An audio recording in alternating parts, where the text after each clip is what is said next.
All right, let's get started.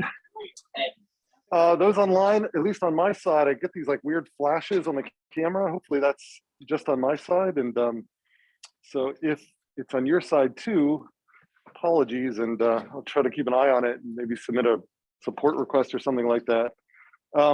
But hopefully you can see the screen share though. It looks like it's coming through. All right, so chapter 6. So we didn't read chapter 5, but in chapter 5, they had this nice sort of discussion of modeling as a iterative learning process. And the idea here was that once you sort of figure out the boundaries of the problem that you've kind of identified that you want to work on, then the usual next step is to come up with sort of a dynamic hypothesis for how the system kind of works together. And that dynamic hypothesis then end up leading to you actually building the model, testing the model, and maybe then reforming and retesting and so on. And so these dynamic hypotheses, Morecroft goes over, these are some of the ones that we've talked about, these 6. And of course, we've seen other examples of systems archetypes. And in this chapter, really focus on this S-shaped growth hypothesis, this idea that in a wide variety of systems, you can get this kind of initial slow, but then rapid growth that then tapers off. And it usually is the combination of a reinforcing loop followed by a balancing loop. And, examples of this, so these are real data. So this is in growth of sunflowers. And so we've got days along the x-axis and height along the y-axis. And you can see there's sort of a kind of a roughly linear growth, and then it rounds off here as the sunflowers get to their kind of maximum height. Other data we have, US cable television subscribers. This is kind of very relevant to this chapter. Very slow growth from 1950s on, but then it picks up and you start seeing maybe a little bit of a taper up here in this data, 1990 or so on, but it's still kind of in this sort of rapid growing area here. And here you really can feel some of the stuff that they talk about in this chapter, where cable TV isn't really a major player until really maybe the 80s or so.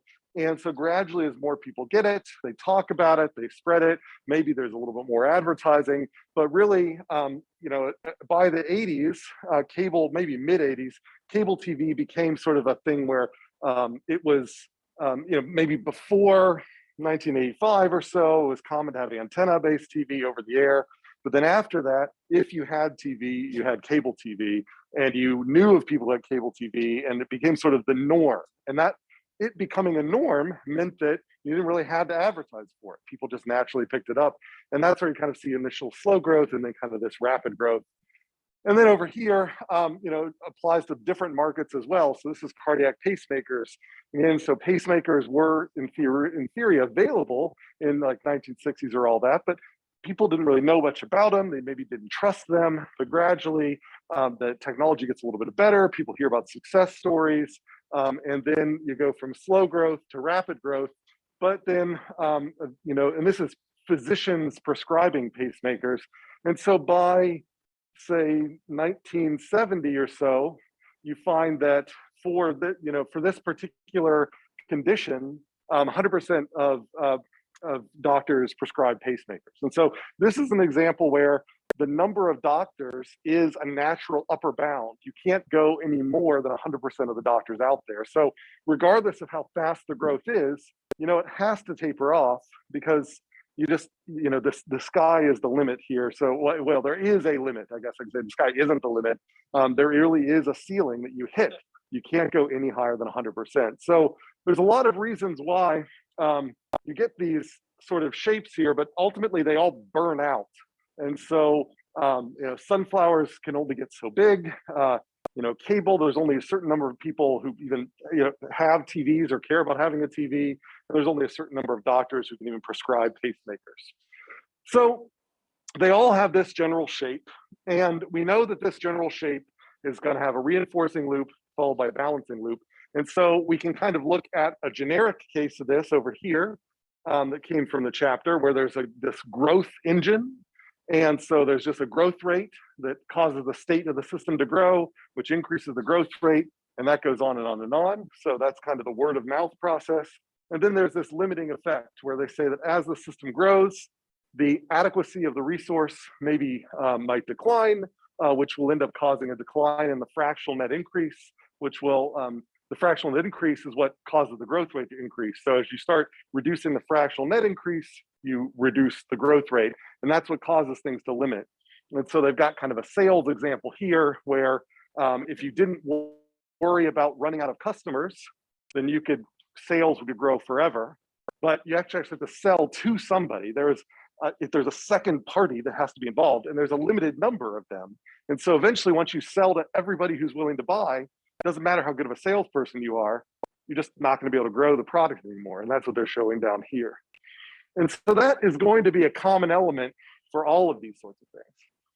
And so we've seen S-shaped growth back from chapter 1, and it was this example of the fishery.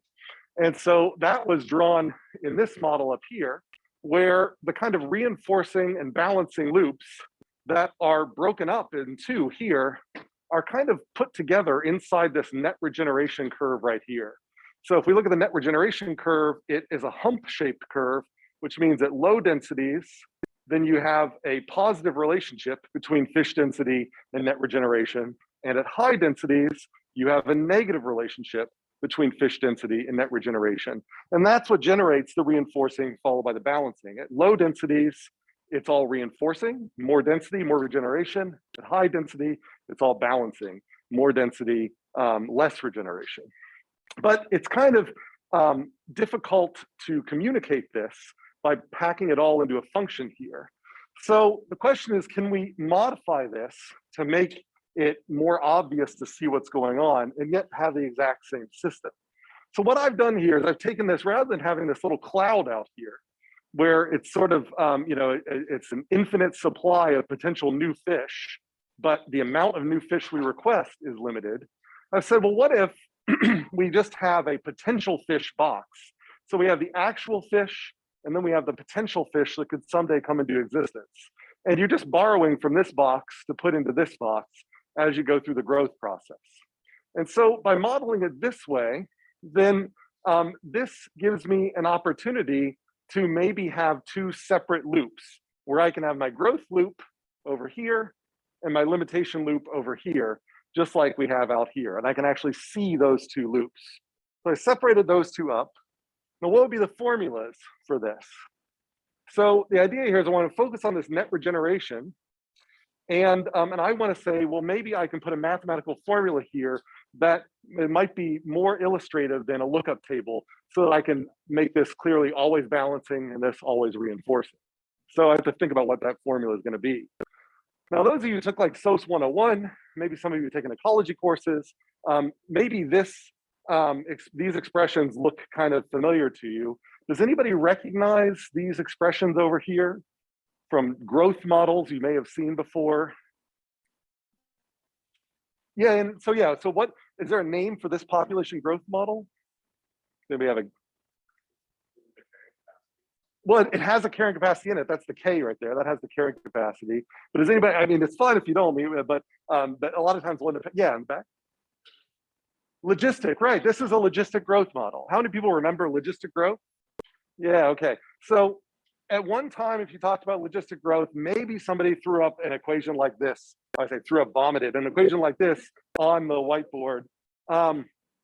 And that's what we're going to be doing is actually putting exactly this inside here. And we're going to see that hump shape that's in here, well, this is going to be a hump shape too. So the net regeneration curve that we've been drawing in a lookup table is actually going to be modeled almost exactly by the logistic growth formula. So this is the good old-fashioned logistic growth formula that you may have seen before in other classes. And if I rearrange it, so all I'm doing here is I just factor out this K in the denominator. So instead of being K minus X over K, so remember K is a carrying capacity. So the idea what we're looking at here is X is the number of fish, R is the kind of maximum growth rate for each fish. So for every fish in the population, this is the maximum number of that fish can produce if it had unlimited resources. So you can say for every one fish in there, you can get one fish per year. So every year it has another fish, and then R would be equal to 1. And then this thing over here, there's this K, which stands for carrying capacity. Why K and not C? Turns out that the original folks who came up with the logistic growth model were Germans, and they published it, and the German for carrying capacity starts with a K. So that's why we have K for carrying capacity. And so K is the maximum number of fish that can exist in the area due to resource limitations. And so what this is saying here is when X is far below K, then this becomes basically K divided by K, and this factor kind of goes away, and it's just pure exponential growth. When X is very close to K, then this thing becomes a 0, and basically this becomes a constant. dx dt is equal to 0. That's how the logistic growth model works. So what I'm going to do is I'm going to take this carrying capacity in the denominator here. I'm just going to factor it out, put it over here. So it's X divided by K here. And that gives me this thing over here, 1 minus X over K. So now what I've got is a density. I've got this X divided by K here is, or I'm sorry, what I actually did here is I just took, see that I said I factored it out. I could have done it that way, but the way I actually stepped this up is I just took X, divided it by K, and to make up for it, multiplied it by K. So now I've got 2 Ks here that would cancel out, but I purposely leave them there because this thing, X divided by K, that's density. And density is something that I have access to in my model. So I'm trying to put density into the formula. And the other thing I did here is then I just simplified this. So instead of being K minus X over K, I just say, well, K over K, that's 1. And X over K, that's density. So now I've got the exact same logistic growth formula, but I've written it in a different way. I've written it in a way where now I've got density and 1 minus density. So I've actually got a formula that I can implement inside this thing. Because remember, this thing takes density as an input. It doesn't take the number of fish as an input, it takes the density as an input. And so now I've got density there. I've got to make sure that R and K, those are constants that I would have to maybe put inside here, but the X divided by K and the 1 minus X divided by K, I could put in there. So right now I could actually implement this as a formula in there. So that's all I'm saying here. But I've rewritten their standard logistic growth formula so that it has density in it instead of just number of fish. So if I were to plot that out, so I'm going to plot density, that's X divided by K on the X-axis, and this rate of change on the Y-axis, I get a hump-shaped net regeneration curve, exactly like I did before. So the lookup table that we were manually typing in to get a hump-shaped growth before in here, that you're going to actually, I think, do that. I have you experiment with lookup tables in the first question of the homework. I could have written it as a formula instead of a lookup table, and it would have looked a little bit like this. Now, the formula, the lookup table we put in there is a little bit more sophisticated. It's got this thing called an Ali effect up front.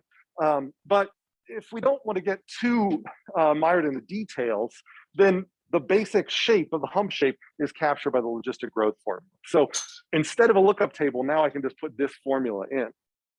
So that's what I'm going to do. Now, that's with using density. Now, I might actually be able to get rid of that calculation of density and just bring my potential fish and my current fish directly into this formula.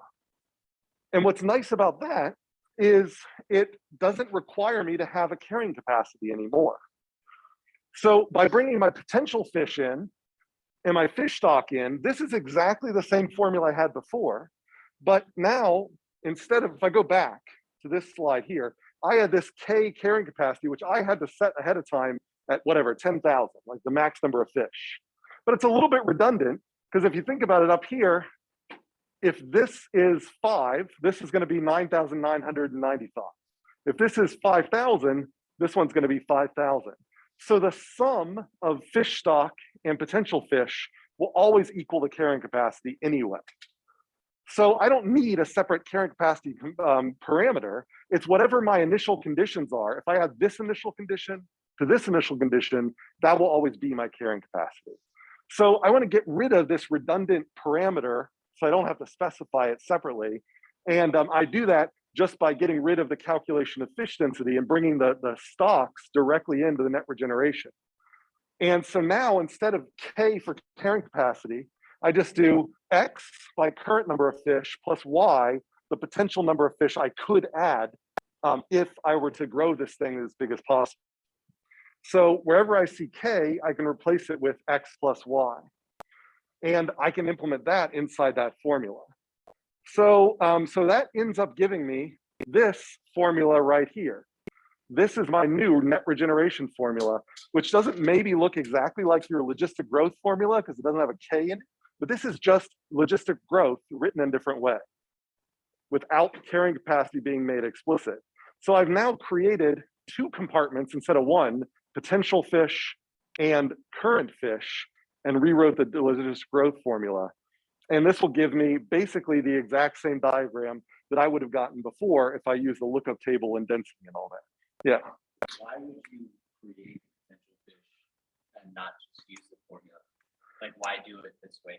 The idea behind doing it this way is that by separating out the potential fish and the current fish, I make the two feedback loops ever present with the kind of the same sign. Like this is always a reinforcing loop, and this is always a balancing loop.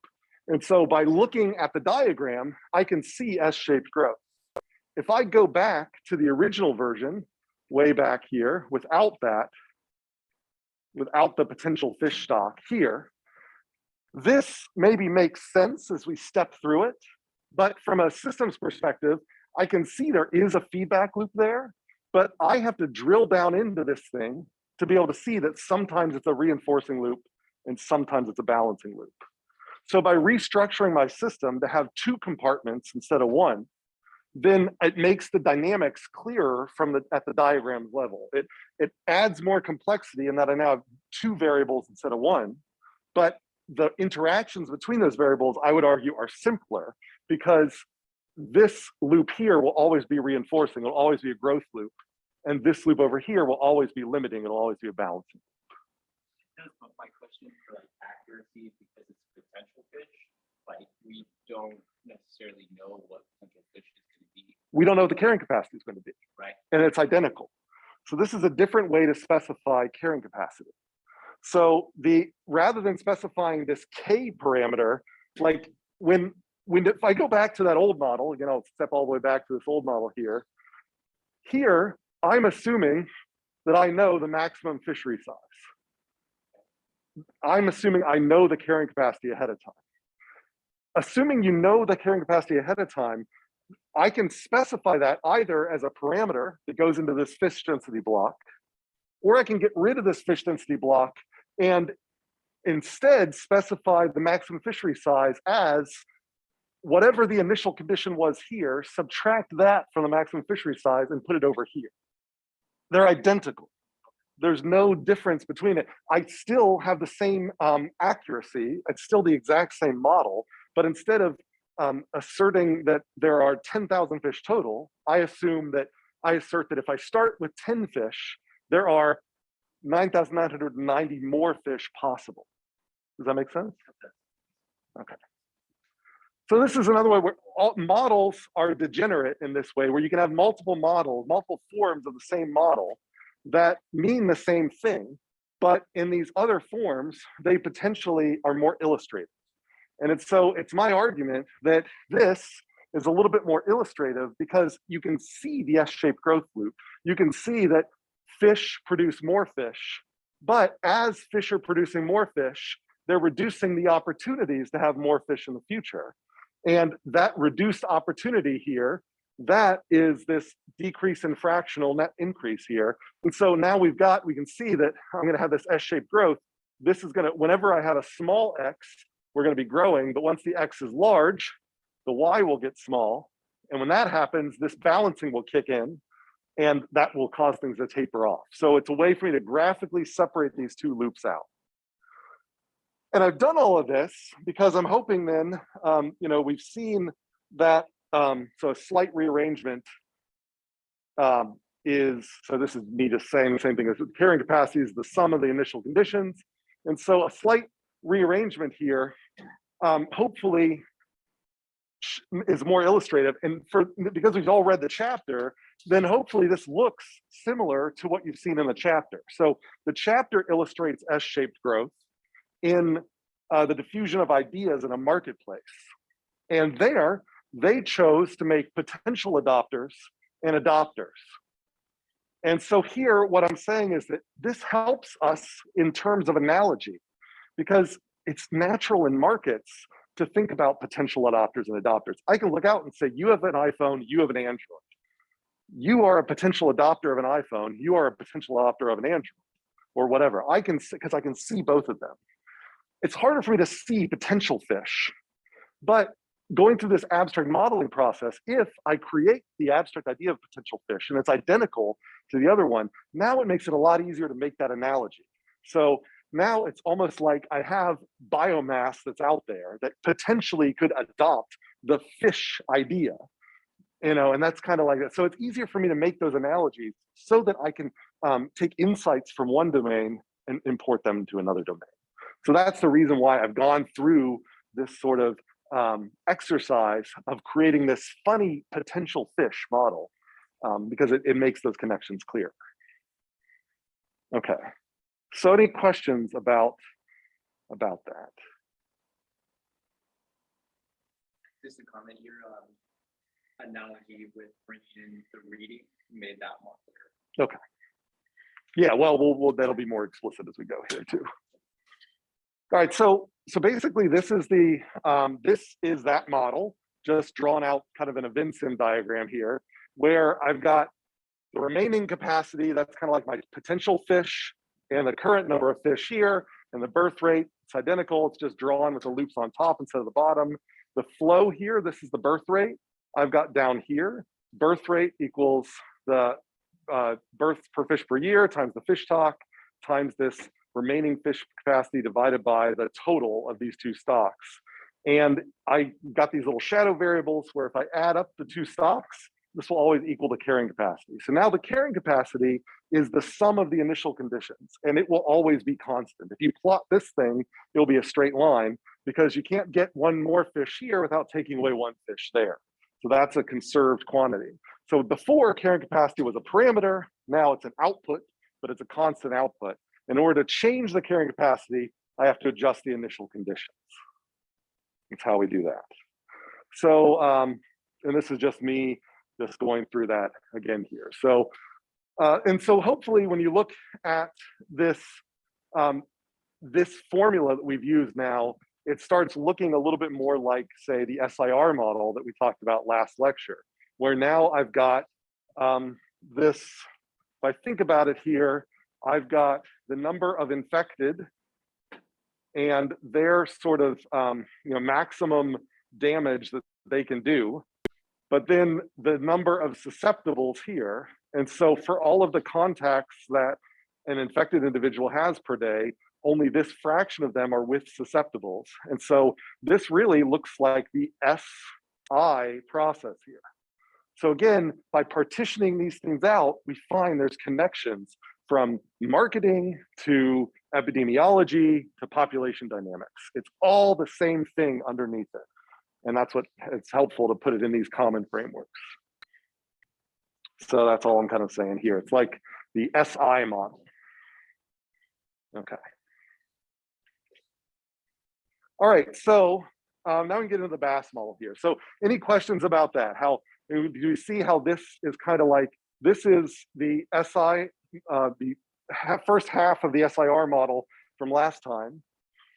And this is our new fish model up here. And so do we see that these remaining fish capacities like susceptible fish and the fish stock are like infected fish? You know, so it's exactly the same formulas as the SI model that we built last time, just forgetting about the R. So this shows that these models kind of keep building on each other. They're all sort of the same underneath it all. It's just a growth process. In this case, you know, S-shaped growth here. But if you had an age-structured population, you might say like, this is the number of immature fish, and then we'd have maybe another stock where the number of mature fish, and it would take a certain amount of time for immature fish to become mature fish. And that would be exactly the SIR model. So the SIR model can also be viewed as an age-structured population where you've got births, carrying capacity, and then two stages, mature, maybe, pre-mating and then mating. So like immature and mature fish. So it's like kind of like, so we just name them different things, but the dynamics are the same. Okay. All right. So that kind of gets us to the BAS model, which is the focal model of this chapter. And so in the BAS model, like I already kind of said here, we've got potential adopters of a product. We've got adopters of that product. We've got multiple growth engines here. So we've got a word of mouth growth engine. We also have maybe an advertisement growth engine. So a firm puts the product into the population, hopes the population likes it, and starts spreading it among themselves. And hopefully we can see that, again, the dynamics here, although the motivations are totally different, the underlying dynamics is identical to fish, as well as this kind of like contagion process we see in the SIR. So that's why it's useful to get kind of familiar with all of these different models, because we end up seeing the same patterns over and over and over again. So in the case of maximum market size for market saturation, if we use our lessons from the fisheries model, where is the maximum market size in this BAS model? What determines the maximum number of people who could possibly buy your product? So it's not a parameter like, like here they're saying if it was in this format, we would have a separate parameter out here that would say there are 10,000 people who could possibly buy your product. And every time someone new buys your product, then that number goes down. So here, how do we determine the maximum market size? So what about potential adopters? That's like that's your market size. That's the potential adopters are the people who remain. So if we want to figure out how many total that we could possibly sell to, it's how many people currently have the product plus how many people could adopt it.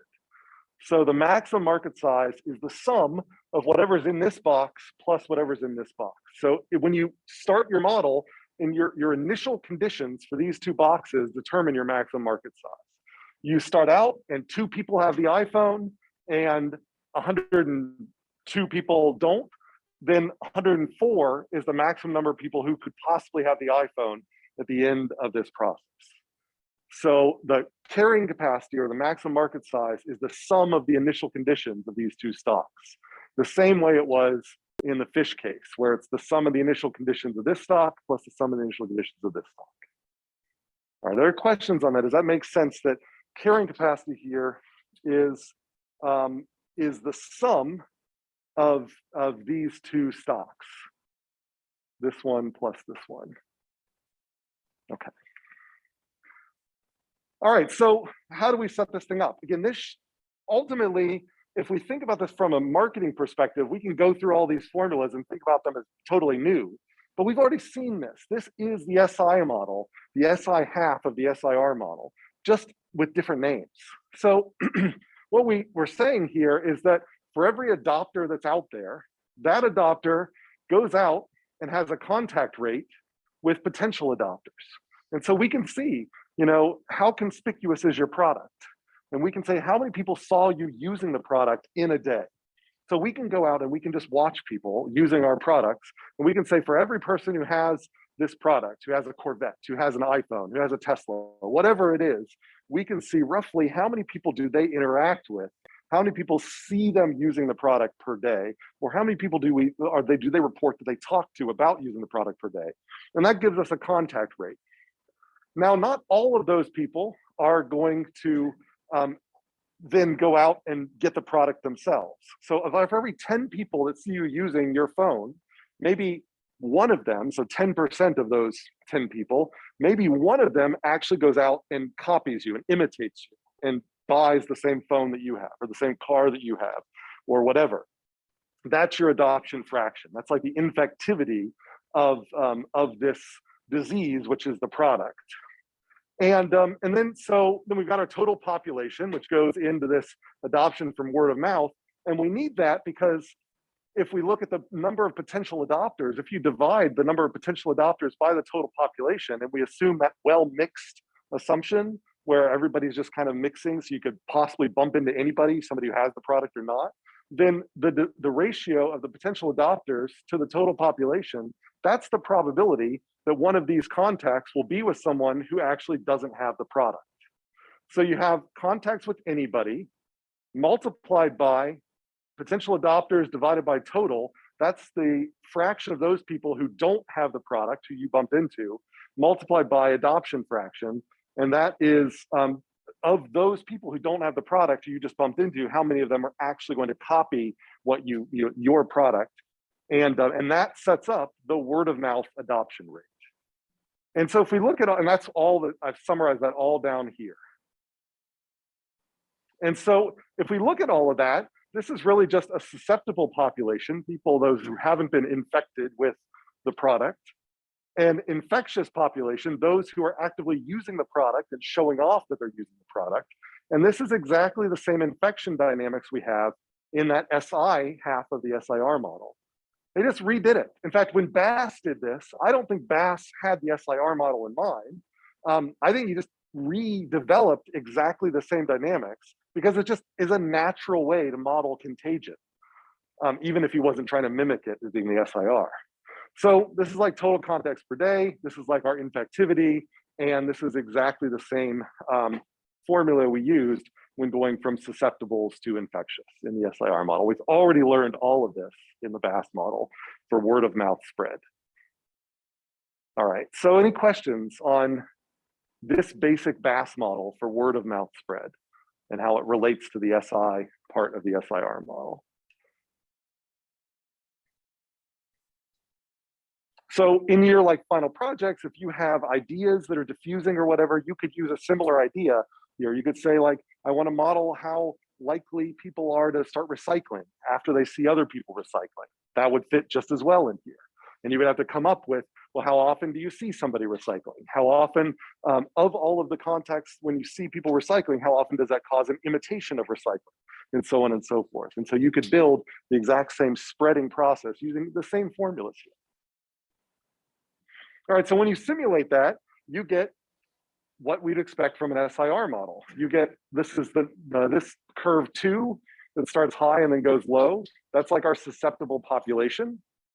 Those are the adopters, or sorry, those are the potential adopters. The adopters start low and then get high. Those are our, so now everyone is an adopter at the end of this thing. And this hump down here, this is the adoption rate. And the adoption rate's like the infection peak in the SIR model. In order to make any of this work, I need some initial adopters. And so, so that's why the initial condition for this model starts with I don't know, I'm forgetting this one, say 2 adopters to begin with. Otherwise, the word of mouth just won't take off. So we get very slow market adoption here. So it takes a long time to get adopted. But then once people start adopting, it really picks up. So it's just like the cable example. So how can we possibly increase it? So if you're running a business, you don't want it to take 5 years for people to really start picking up your product. So this would be you put out a new product out there and you just hope people discover it from other people using it. So somehow you get it into the hands of a couple of people and then you just wait for people to just be so wowed by it that they start using it. And if you do that, it may take years for your product to spread and you probably can't weather the storm for that long. So you'll probably go bankrupt before you actually start making a profit off of your product. So this clearly isn't feasible. So the Bass model is missing something if it's modeling true market adoption. And that's what it's missing is advertising. You need a way to get lots of product out before the word of mouth can take off. That's why, once a year, you get people handing out free soda outside of this building, pretty consistently at the start of the school year, because they want, Red Bull or whatever the current fad is to be in your hands so that, you'll be thinking about it so that when you go out to the vending machines or whatever, it's one of the first things you pick. And then other people see you drinking it and so on. So they don't have to do it all year round. They just do it initially to get it on your mind. And that's what this advertising is here. And so they've added this advertising component here which all the rest of it is exactly the same. This is the word of mouth process over here is exactly the same. But now there's this new advertising process where we take the potential adopters and we take advertising effectiveness. And what we can say is for every potential adopter, there is a certain effectiveness of our advertising. And so this is a turnover rate, a conversion rate. So you can say for every person that's out there, our advertising is so effective that 5% of them become adopters after they see the ad or something like that. So you can put that in, and they've got it modeled as a slider here. So you can, in this model, you can slide it around so you can see how it's going to affect your output. So you can see that in order for us to meet our sales goals, where we start really selling the product after a year, we're going to need really effective advertising. You can define exactly how effective that needs to be, and that tells you how much investment you have to put into advertising. And so this is a really simple model here where it's just potential adopters times the advertising effectiveness, and that adds to the adoption rate. But as you get fewer and fewer potential adopters, it doesn't matter how effective your advertising is. The just advertising will not be a major contribution here. So it naturally dies off over time, and word of mouth is what kind of drives things. So when I model this, the one I get is initially it looks very similar to the curves I had beforehand. I still get S-shaped growth in adopters and decline in potential adopters. I still get a kind of infection peak, but the timing is a lot better. So it's very short. This rise happens very quickly, and that's all because of advertising. So the purpose of advertising is kind of like a starter engine for the motor of word of mouth. So that's the way the BAS model works. All right, so that's the BAS model of innovation diffusion. Are there any questions about that? It's just basically up until this point, where we go back up until here, it's like the SI model, but then they finally added this embellishment that doesn't really make any sense for epidemiology, unless you're like a terrorist or something like that. Yeah, or something, right? Yeah, that's a good idea. Like, so, or I guess not necessarily a terrorist, but yeah, chickenpox parties. That's a great kind of analogy here. So this is sort of an idea that you know, how effective are your chickenpox parties at spreading chickenpox? You can model that, but generally, this is something that's kind of specific to advertising, whereas the rest of this is just contagion in general. So any questions about the BAS model? This is the complete BAS model with advertising, word of mouth plus advertising. And in case I didn't say before, it's called BAS model because I think Frank Bass created it. It has nothing to do with the fish that we started with. All right. Questions online? Okay. All right, so let's do a little attendance exercise, I guess, just to break things up. So I'll put in the chat the link.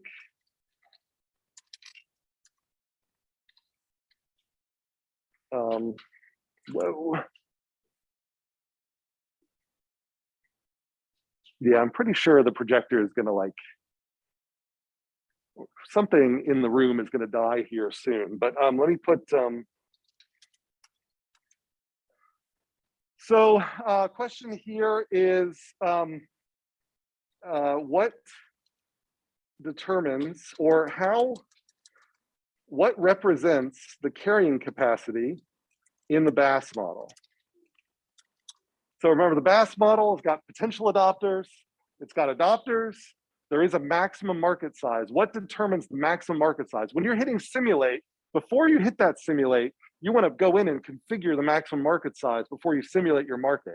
How do you configure the maximum market size? Where is the maximum market size in the BAS? It's not a parameter that's just hanging out there that you edit in one place. Okay. All right. Try to, oh yeah, I have to bring the PowerPoint back somehow. There we go. All right, so that was an example of how we started with a basic contagion model and we bolted on advertising to make it more consistent with what goes on in a real model. And so we can do even more of that. So what I've got here is the basic BAS model. And in this example, I wanted to say, well, what if I want to model specifically this idea of repeat purchases? So like, I like baking soda as an example of this. So the nice thing about baking soda is this is a product that people buy and immediately dump down their sinks. So they've managed to come up with alternate functions for this product that allow it to just be immediately consumed, and then you go out and buy more of it. So of course, this wasn't what baking soda was initially used for. You know, it's just a combination of an acid and a base, and so you put a little bit of water in it, and it's a leavening agent, you know, for baking, thus baking soda. But they realize that, you know, people don't, you know, sure, certain people bake all the time, but you buy a box of this thing, and for baking, that box will last forever. And I said, well, how do we get more sales? And they could say, well, you know, there's cleaning, you know, there's reasons why, you know, you can mitigate odor in your refrigerator, in your sink, and all these things. So there's other things we could use for it. So we can get them to buy it and then immediately dump it. That'll be a major revenue stream. So how do we model a product like that? Well, what we can do is take the normal BAS model, like over here, and then on top of it, we can add some auxiliary variables, which represent the sort of, you know, initial adopters and repeat adopters. Because now those who are on the kind of baking soda bandwagon are going to keep coming back. And so the idea here is that the initial adopter goes and purchases baking soda. So there's an initial purchase rate, but then those who are adopters go and have a repeat purchase rate. So I can now specify a low initial purchase rate and maybe a high repeat purchase rate, and then calculate my total sales rate out of that. So now I can model specifically the case of repeat purchases. And that's not something when, you know, you think about iPhones or whatever, you think about, well, you know, I mean, there are repeat purchases, but they're so long, you know, in between that you don't really worry about it. For baking soda, you really do care about the repeat purchases. So I just added on to the top of the BAS model, just some extra reports that bring those things together so that I can really characterize not only the initial purchases, but the repeat purchases, because those who are in the adopter column are going to keep being a revenue stream because they're going to keep going back to the store buying more baking soda. So that's an idea. I can bolt that onto the top of a real simple model. And again, these are things you can do in your final project report or your final projects, is that you can take models that we've seen in class and say, you know what, I'm modeling something that's really like that global oil model, or it's really like that marketing model. And you can start with these pre-built models and just embellish them for, you know, to tailor them for your purpose. So like another example here is refrigerator sales. So these are so-called durable goods, meaning you buy them once and you don't get a lot of value out of them initially. The value you get out of them is sort of over a long period. But then once they die, you got to buy them again. And so, so you've got your potential adopters, those who don't have, or those are in need of a refrigerator, those who currently have a working refrigerator. That refrigerator is going to be discarded at a particular rate, and then they're going to need that refrigerator again. So if the BAS model was like an SI model, susceptible infectious model, this model is like an SIS model, where you've got a flow who are going to come back and potentially repeat that over and over again. And so now I can model, whereas in the BAS model, the potential adopters quickly go to zero over time. Here in this model, where again, it's just the BAS model on the bottom plus a flow going back from adopters back over to potential adopters with a discard rate, which is just going to be adopters divided by average product life. And so this is kind of like the bacterial deaths here. It's just this stock divided by average time that people stay in that stock, and then they go back to potential adopters. And by doing that, then if I look, and that's just what I'm saying here, the discard rate is just the number of adopters divided by the average lifetime. It's exactly the bacterial deaths that we've used before, just adopted here. And if I do that, I can plot, this is just me kind of going through, it's like the bacterial death. And so this looks like this SIS model, where if I were to plot these out, then what I see here is I always get a non-zero population of potential adopters and adopters. So in these markets, we're going to expect at all times, there's always going to be somebody shopping for a refrigerator. In the iPhone market, the reason they build upgrades where you have a new iPhone every so many years is to give you a reason to buy a new phone. If they didn't bring out a new one, then people would just stop buying iPhones. Same thing with Android. And whereas here, you don't have to bring out a new one. If you look at the refrigerators in Best Buy now, they look almost identical to refrigerators 30 years ago. If you open them up, there are people that they don't do a whole lot of consumer electronics design in refrigerators anymore, because the insides really, I mean, they're good enough to stay in the market. They changed the fascia, they changed it sort of on the front, but all of the same problems that Samsung refrigerators have always had, they continue to have, because Samsung has no reason to fix them. So because there's always going to be some sucker out there willing to buy another Samsung. So that's comes exactly from this durable goods model, where you're always going to have a susceptible population out there. It never goes to zero. And in these types of, what this tells us is that we don't have to innovate to get people's attention. They will eventually need us again. And so you don't expect a lot of innovation in the durable goods market. Expect innovation in those goods that are not so, that like iPhones and things like that, that where the discard rate, you know, you kind of want to artificially introduce a discard rate by innovating. You can't, these refrigerators too expensive for people to go out and buy a new one every, you know, year. But, you know, phones, they're willing to do that. So that's kind of what we see here. So we just bolted on this flow rate, completely changed the dynamics of the model. And I think, yeah, so that's me just saying this here. So that's an example of where you can take these simple models, and when parts of them resonate with your system but don't quite match perfectly, sometimes all you need to do is add another flow or add a couple auxiliary variables, and you get the model that you're shooting for. All right, so any questions about that? Yeah. Is programmed obsolescence, is that part of the cell phone model?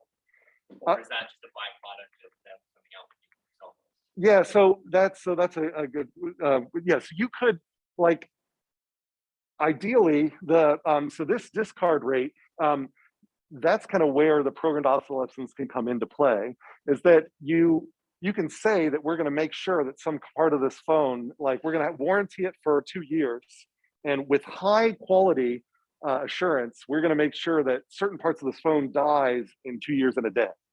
And that allows you to set the average product life to be like right at 2 years. So yeah, you could model, you know, when you do this design here, like if you have kind of like, supposedly Henry Ford looked at the Model T and he asked his operations researchers to say, find the part in the Model T that lasts, that has never failed in all maintenance, and take that part and weaken it. And his idea was that we're making that part so that it lasts far longer than it needs to. And if we weaken that, then we can actually have some control over how long it takes for us to then provide new models. So this average product life, you do have a little bit of control over when you're doing design, because you can actually program, like you say, programmed obsolescence. So you could build that into this model. And certainly you've actually seen that over time. Like I say, modern refrigerators, one thing that they have done is they've introduced components that last a lot, they're a lot shorter lived than they used to. So I have, in my laboratory here, I have incubators, which are really nothing more than fancy refrigerators, that have exactly the same design that way they had 30 years ago. And these incubators will last for another 30 years. I mean, they're commercial grade. They're a lot more expensive.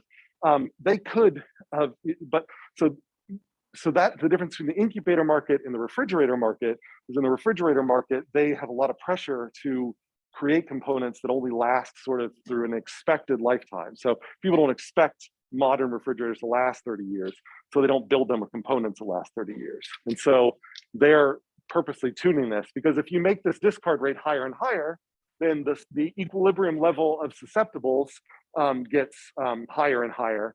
And that equilibrium level of susceptibles is, you know, potential sales. Yeah. Uh-huh. In my lab, so I mean, I do work with organisms that need to, where you need to hold the temperature and humidity at certain levels. They're pretty constant, and you need to do photo periods and things like that. And so the incubators maintain the photo period and the humidity and stuff like that. So, yeah. All right. So other questions? Okay. All right. So other thing wanted to be here. So we build these models to rehearse scenarios that might occur in reality. And so this again is supposed to be a tip for things that you could do in your final project. In the chapter here, he focuses on this easyJet example, which hopefully everybody followed. The idea here was that in 1997, the only airlines that you could fly on in Europe were the big carriers. They were relatively expensive. They had a lot of features. And so the thought was, well, maybe we could come up with a low-cost airline, maybe it doesn't have as many features. And if we get it out there quick enough, then we can end up securing a substantial market share, taking it away from the big carriers before they have time to respond. And so the question really was, how many, how much growth, how many planes do we need to buy in order to make sure that one, we can grow fast, and then two, we'll grow fast enough that we end up making up our investment. So there's a little bit of a knapsack problem here where you can't spend too much money because then you'll never make it up. But if you don't spend enough money, you won't have enough planes to really grow your market. So there's kind of you have to balance these things here. And so the idea is maybe you could do a simulation to answer this question. Is it really possible to fill 12 planes and make up this $500 million contract? So that would mean I need 1 million passengers in these 12 planes. And so how long does it take for me to cut into the market and gain 1 million passengers on my low-cost airline? So I had to come up with a dynamic hypothesis. And so how to model growth? So growth is typically going to be a positive feedback loop. So here's our potential passengers here. Here's our increase in potential passengers. And so the idea here is initially there's no word of mouth. And so in order for us to get potential passengers on our airline, we need to have marketing. And so we're going to put a certain amount of spending spending into this advertising. And each ad that we spend on has a certain effectiveness, and that will get us some potential passengers to start with. So that they would say, is it feasible to achieve 1 million by marketing alone? And if we look down at how costly it takes, here it's like the marketing spending is like 2.5 million euros or pounds a year. And the effectiveness here is like 50 passengers wooed per, I think this is 1,000 pounds spent. And so if you kind of do the math there, if you want to get all the way to 1 million passengers, you're going to have to spend a huge amount of money where it's just not going to make any sense. And so you can't advertise your way to 1 million passengers. You really need, so here I've got it here. So if I just spend, this gives us 125,000 for this spending. This is going to give me 125,000 new passengers per year. So in order for me to get 1 million passengers, I can then figure out how many years that's going to take me. So whatever, something like 4 or 5 years, something like that. And then I can also figure out how much that's going to cost me if I accumulate over all those years. And this really ends up not being a feasible way for me to get that investment back. So I really have to count on word of mouth. And so I'm going to add in a word of mouth where those who potentially use my airline after they've used it will end up telling other people that they might think about using it. And then that grows my potential passengers here. So that's hopefully the growth engine that we're going to need here. So that's all that I've kind of built here. It's just kind of like a BAS model. It's influenced by the BAS model. It almost looks more like the fish model that we started out with here, where we've got an inoculation of people who are interested in the product. And then for every one of those people, they bring more people with them. So that's how we're modeling the growth of people who might be willing to fly easyJet. Now, I've just kind of written out some of those formulas here, but it's the same, the formulas aren't that sophisticated. But the cool thing that we've added here is the competition piece. And so the question here is, I need to ask, based on my fare relative to the fares charged by the other carriers, what is the conversion ratio of people from the big carriers to my carrier? And so what they did is they implemented a lookup table where I've got a relative fare here, where the relative fare, when it's 0, then that means that I'm charging nothing, I'm free. When it's 1, then that means that I charge exactly the same as the big carriers. When it's 1.2, then that means that I charge more than the big carriers.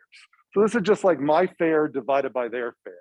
And he modeled that with this graph that says that when I'm free, then this conversion ratio basically is going to mean that for every 1 passenger who flies with me, you can imagine them maybe bringing in 3 more passengers. Whereas if it's the same cost as, whatever 1 is here, let's say 1 is over here, then if it's the same cost as the big carriers, then I get no conversion. If somebody happens to fly with me, they're not going to tell anybody else to fly with me because my prices are just the same as the other ones, but the other ones actually give them more features. So this is a way to model your fares versus the other carrier's fares and affect how much conversion you have from 1 passenger to the growth in passengers. And so now all we need to do is model a rival's fare. So we've been under the assumption so far that the rivals hold their fare constant. But in reality, the rivals are going to notice that we enter the market and they're going to lower their fare to compete with us. And as they lower their fare, it's going to be harder for us to keep passengers recommending our system over theirs. And so when we model the rival fare, well, how do we build that model? Well, we say, well, the rival fare changes over time. So we're going to have to make fare a stock because stocks change over time. And we know that the rival can't change their fares immediately because it requires reorganization. So we have to determine what determines the timing here. So there's a sluggishness that we need to model inside the rival that has to do with, well, in order for them to lower their fares, they might need to lay off workers, they might need to cross-train workers, there's things they need to do that'll just take time. So what we're going to end up doing with that is we're going to say, well, we'll have a stock called rival fare, and we'll have the flow out of it, the change in rival fare. And there's going to be a restructuring process where the current rival fare goes into this change, and we have kind of a target. So the fare set up by target, that's the fare set up by easyJet, that's the fare that the big carriers want to hit. But they know they can't do that instantaneously. So kind of like in the police model, we have this time to change costs. This is like how long it takes to restructure the company. For every dollar we reduce our fare, you can think of this as how long does it take us to restructure our company to lower our fares by $1. That's kind of this time to change costs. And so it might take us a month to do the appropriate cross training so that we don't need to staff as many people, so that through the reducing our staff size, we can now reduce our fares. It may take us another month to implement, getting rid of peanuts on the planes or whatever. And so you can imagine this might be, 1 month per dollar or so, or $1 per month. And so we can take that time in there and we can sort of build up inside this rate here, this thing where it's going to be basically the current fare minus, or like the target fare minus the current fare divided by this time. It's the toilet model. So it's the toilet model here where now we're talking about, instead of increasing the toilet up to a level, imagine the water where we want to say how quickly can we get rid of water out of the toilet to come down to a level. That's what we're implementing here. So again, we're just using the same model that we've built in the kind of toilet model to do that. Once we have the rivals fare, we can plug it into our easyJet model to get our complete model. So that's all that we've set up here. And so again, the change in rivals fare is the toilet model. It's just the fare set up by the startup minus our current fare divided by the time it change costs. That's just like target water level minus current water level divided by the time it takes to maybe bring a centimeter of water in. So so it represents the sluggishness or inertia in the system. And so we can implement all of that. And by the way, this up here could be implemented with just a smoothing delay. This is what I'm saying here. So I could have, instead of drawing this thing out here, I could have just taken the rival fare as an input, the delay as the time to change costs, and then implemented this with a single smoothing delay. Would do the exact same thing. That's what I've set up here. And I can put all that together. And since I'm going to make sure I don't run out of time here, and I can simulate. So I guess the last thing I need to add here are limits to growth. And so I can't grow my easyJet forever. So I have to model churn. So up here, my potential passengers, I'm going to lose some of them. And so there's going to be a churn rate. So based on the current number of passengers, there will be some rate of churn based on, say, the service reputation. And so I can implement something where as the reputation declines, then maybe I get more people leaving easyJet. So I can put all of that together. And I get this large, ugly model like this, where I've got my easyJet growth engine. I've got route saturation, which I haven't even shown here. I've got the churn rate, that's another balancing feedback. And I've got the restructuring of the big carriers. And when I put all of that in together, I can simulate. And this is basically the BAS model with a bunch of things bolted on that are customized for the carriers. And so I can now formulate and test. And so in the testing, I can now, and so I apologize for all the animation. So now I want to experiment. I want to say, how much money am I going to need to spend to compete with how sluggish they are to lower their fares? And so here's an output simulation here. So the idea here is on this axis, I've got my time. And so this is the slow retaliation case. And so the case here is when the rivals take a really long time to restructure. And so I'm going to say I've got low spending on advertising and slow response from the rivals. And the red are my potential passengers, the people who potentially could use my company. And it rises pretty quickly. The blue line, this is my required passengers to even out of my investment. And if I invested in 1996, then around, say, in 1998, then I finally cross that line and start becoming profitable. So right here, if I've got slow retaliation, I don't need to spend that much money, and it only takes me about 2 years to make up my investment. So that might look good. Like, so what happens if I do increase my spending? Well, if I increase my spending and they have slow retaliation, then I actually make up sooner. So it takes maybe 1.5 years. And that looks great, but maybe 2.5 years is fine. But I have to consider, what's the worst case scenario? What if they respond very quickly to me? So up here, if I have high spending on advertising and they have fast retaliation, they adjust their fares very quickly, then I see now that I start moving this crossover point out a little bit farther. So I start getting close to that 2 years. And so maybe I actually do need the kind of bold marketing if they're going to do fast retaliation. If I'm cheap and I do this kind of cautious marketing, where I don't do very much marketing at all, but they have fast retaliation, then I get this situation where I never break even, right? So I'm constantly losing money.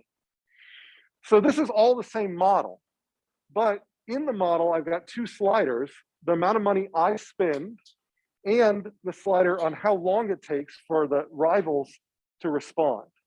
And so with these 2, I can experiment with a bunch of different situations to sort of tell me under which conditions do I need to spend a lot of money? What are the potential risks? Like, you could say that if you only have a budget of 0.5 million per year, then you better count on there being slow retaliation. And so this helps capture the risk if that is your budget limit. If you have the budget to spend more on the marketing, then this tells you that by spending 2.5 million per year, you can be robust against a very fast time to change costs, because your advertising will end up getting enough people on your service that the word of mouth process will take over. And even though they can quickly raise or drop their prices, you'll still end up being able to grow fast enough. So this is a way that I can use the output of the simulations to play with different scenarios to capture where the risks and the opportunities are. And this would be a great thing, like for your final project, build a simple model, have a couple of sliders, and show me 4 graphs like this. Show me examples where you could say, here's this retention rate in, here's the people's stubbornness to adopt recycling, and here's the amount of money that I put into advertising about recycling, or something along those lines. And then show me the different scenarios, and then draw conclusions from this kind of array of scenarios to say, what are the risks and opportunities looking into the future? All right, so any questions about that? I know I went a little fast. I was a little paranoid about time. I apologize for that. Questions online? All right, so looking forward, we'll start reading these chapters for coming up here. So we still have, this is lecture E4. We got E5 is on Thursday, and E5 will basically, there's an assignment E5 that is a little more complex. It's going to sort of force you to build one of these types of models, kind of like the easyJet model, where it's a bunch of different parts that are kind of being bolted together. And we're going to talk a lot about it on Thursday. And I think on Tuesday, I actually give you time in class to work on just E5. So I don't think we actually start on lecture F1 until a week from today. So then chapter 9 is due before lecture F2, which is going to, I think, be a week from Tuesday. So there's a little bit of time before we get to the next chapter. Chapter F1, chapter 8. So that'll be a week from Thursday. So, but in chapter 8, you only have to go up to page 293. I'm not going to cover, none of the assessments will cover anything more. You can stop at 293. So basically there's a section connecting the pieces. You can stop before that section. Assignments, of course, there's going to be a muddiest point. Remember that E2 is out there. So that's going to be due this upcoming weekend. 2 questions plus a bonus, like the reading exercises. So that's all I've got. So I'll give you your last attendance exercise for today, and happy to take questions. Otherwise, I'll see the rest of you on Thursday. So attendance question is,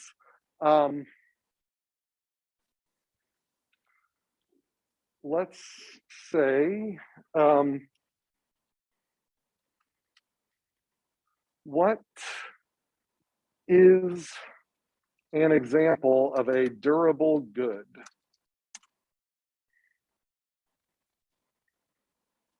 And we gave one example that's in the notes here. And that's all I've got for you.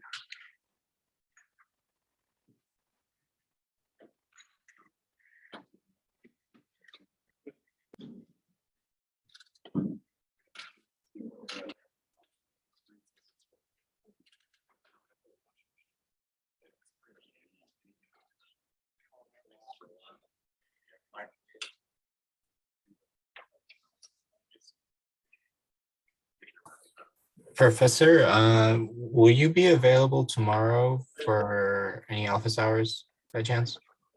Yeah, I should be able to. If you send me an email, we can set up a time.